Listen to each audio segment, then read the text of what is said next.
All right, so your pressure washer isn't working. Here's some things to try. First thing I want you to try is check if there's gas in it. I would just open this up here and just fill it with gas. That's generally the reason that you're not gonna have the engine running.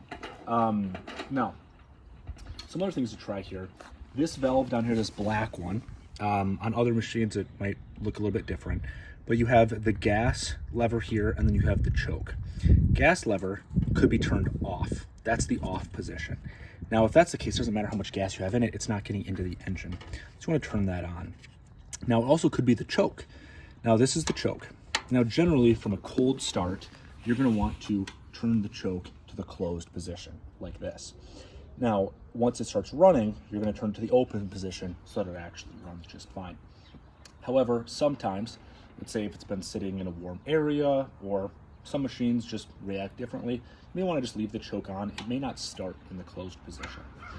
Now, you're also going to want to take a look at the throttle. Some machines have throttles, this one does here. If it's all the way down at minimum throttle, it can be hard for the machine to idle when it's all the way throttled down. So in general, leaving the throttle all the way up is the way that you want to do this, indicated by the tortoise and the rabbit there. So that's what you're looking at. So if it's all the way down, it may not, it definitely won't sound nearly as loud, and it may die on you when you go to actually turn the choke back to the open position. So leave that throttle all the way up.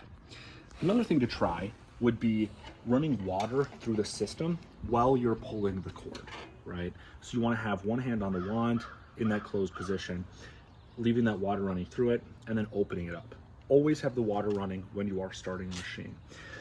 And I guess, really, one other thing that's extremely basic to take a look at is going to be the on-off switch. You obviously want this to be turned on.